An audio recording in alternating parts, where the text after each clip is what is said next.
Continuando entonces con el estudio completo de la función logaritmo de natural de x más 3 sobre 3 menos x, habíamos determinado correctamente entonces su dominio como el intervalo abierto acotado de los reales menos 3, 3. Nos comprende, el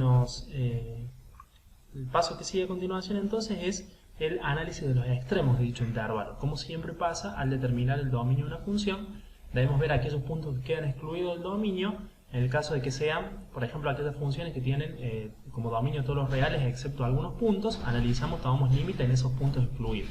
En el caso de este tipo de función donde el dominio es un subconjunto, un intervalo de los reales, y el resto de los reales queda excluido, entonces vamos a tomar en los extremos de ese intervalo, en este caso menos 3 y 3, vamos a tomar límite en esos valores para ver qué pasa con la función en esos puntos.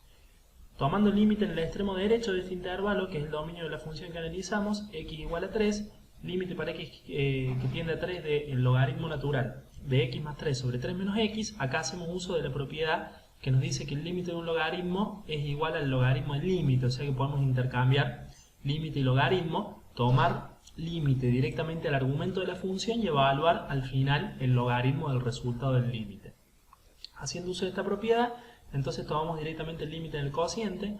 Cuando x es 3, 3 más 3 en el numerador nos da 6. Cuando x es 3, 3 menos 3 en el denominador nos da 0. ¿Sí? Yo aquí lo escribo para hacer la resolución completa, obviamente que ya sabemos que la división por 0 no existe, pero esto tomado como límite, 6 sobre una cantidad que tiende a 0 tiende a infinito y el logaritmo de infinito tiende a infinito. Recuerden ustedes la gráfica de la función logaritmo, que si nosotros nos orientamos respecto de los ejes coordenados, supongamos que este es el eje y aquí tenemos el eje x, entonces la función logaritmo igual al logaritmo natural de x viene más o menos así, asintótica al eje y, cruza el eje x y va creciendo lentamente, pero crece. Entonces, cuando su argumento tiende a infinito, es decir, la x crece sin límite, la función también se va a más infinito. Eso es lo que nos permite deducir el valor de este límite.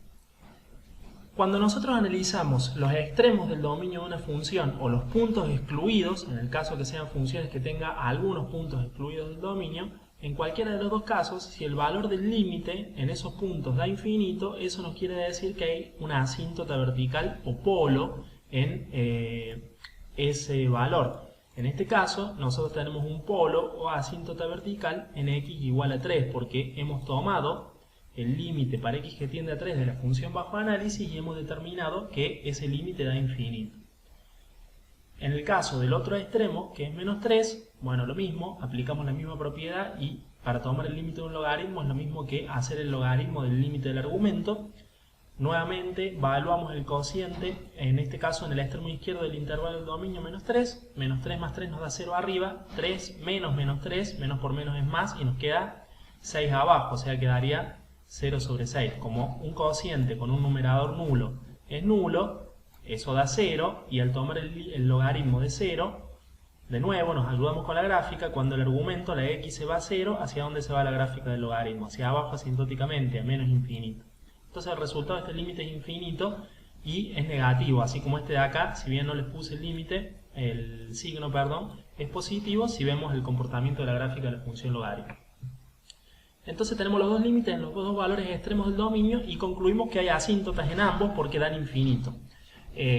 Entonces también tenemos la existencia de una asíntota vertical o polo en x igual a menos 3. Ya sabemos que esta función va a presentar asíntotas verticales del lado positivo en x igual a 3 y del lado negativo en x igual a menos 3. Eso es lo que respecta a analizar los extremos, que nos permite determinar la existencia de las discontinuidades. En este caso, asíntotas verticales o polos, que recuerden que son discontinuidades no evitables. Continuando entonces con el análisis, vamos a hacer el tema de los cortes, son las intersecciones con los ejes. En el caso de las ejes x, del eje de las x, perdón, o raíces, las intersecciones con el eje de las x o raíces las calculamos igualando a 0 la función, haciendo la función o variable dependiente, que sería la y, igual a 0 y despejando para qué valor o valores de x eso ocurre. Vamos a utilizar el gráfico acá que ya tenemos de la función logaritmo como un gráfico de una función genérica y nos fijamos que cuando estamos cortando el eje de las x, ¿sí? Recuerden que cuando estoy pisando el eje de las x, la coordenada y vale 0, por eso hacemos esto. Entonces, igualando a 0 la función, despejamos el logaritmo va a pasar al otro lado como e base natural, la base del logaritmo, elevado a lo que tenía de este lado, que es el 0, eso igual al argumento que teníamos en el logaritmo, que es el cociente, x más 3 sobre 3 menos x. E a la 0, por definición de potencia de exponente 0, es 1. Despejamos entonces, pasamos el denominador multiplicando este lado y nos queda 3 menos x multiplicando el 1. Eso igualado a x más 3. Acá si hacemos la distributiva, como es un 1, directamente nos queda 3 menos x igual a x más 3. Paso este término menos x hacia allá y se suma con la x que ya estaba, y el 3 de acá, el más 3, lo paso como un menos 3 acá, 3 menos 3 me da 0. Acá va a quedar 2x, pero 2x igual a 0, cuando yo despeje, me va a dar el resultado final, que es 0 sobre 2, o sea, 0. De modo que hemos determinado que el corte con el eje de las x es en el origen.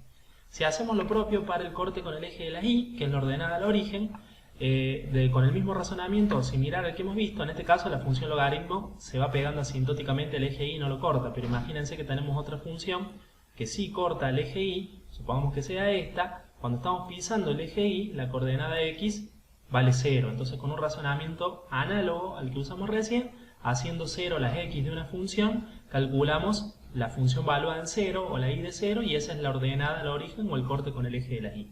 En este caso, si evaluamos en 0, nos queda 0 más 3 arriba, 3 menos 0 abajo, eso da 3 sobre 3, que es 1, logaritmo de 1 es 0, porque es justamente a donde cruza la función. Entonces, y es igual a 0.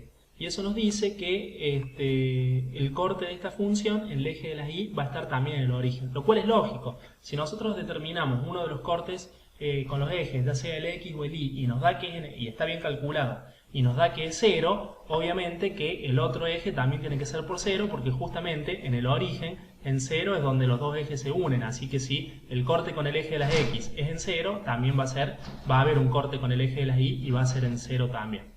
Bueno, de esta forma entonces hemos determinado los cortes con el eje de las x e y de esta función, y hemos analizado los extremos del dominio que nos permitieron determinar la existencia, en este caso, de discontinuidades no evitables de primera especie, que es decir, que existen asíntotas verticales en los puntos x igual a 3 y x igual a menos 3.